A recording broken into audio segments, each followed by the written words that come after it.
Election commission आम इंतखाबात कब करा रहा है? चीफ जस्टिस के इस्तफसार पर डीजी इलेक्शन कमीशन ने कंधे उचका दिए। चीफ जस्टिस उमर अता बंदयाल ने मुस्कुराते हुए रिमार्क्स दिए कि अभी तक इंतखाबात की तारीख ही तय नहीं हुई। इलेक्शन कमीशन इंतखाबात से कबल तमाम मामलात हल करे। सिंध में हल्का बंदियों के खिलाफ दरख्वास्तों पर समाअत।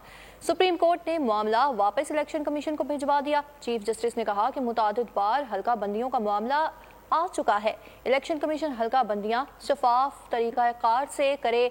सिंध में हल्का बंदियों पर हसासियत ज्यादा है। सिंध से अक्सरियत शिकवत है और हल्का बंदियां दुरुस्त नहीं हुई हैं, जबकि तहरीरी हुक्मनामे में कहा गया है कि इलेक्शन कमीशन को मौका दे रहे हैं दरख्वास्त गुजार के एतराजात दूर करे, तो दूसरी सूरत में इलेक्शन कमीशन केस को सुप्रीम कोर्ट में लड़े।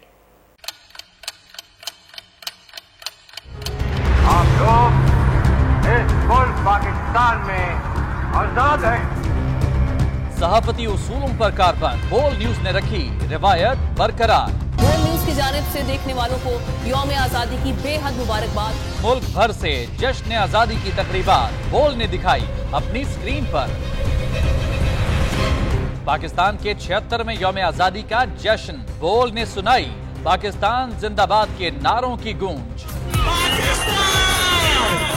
बोल की सबसे बड़ी ट्रांसमिशन में पाकिस्तान का नाम रोशन करने वालों ने दिए कौम को पैगामात। बेपनाह मुश्किलात का सामना करके इस मुल्क को हासिल किया। आजाद कौमों को बहुत सी कुर्बानियां देनी पड़ती हैं। 76 वालियों में आजादी का दिन जोश खरोश के साथ मनाया, क्योंकि जिंदाबाद पाकिस्तान ये है बोल की पहचान।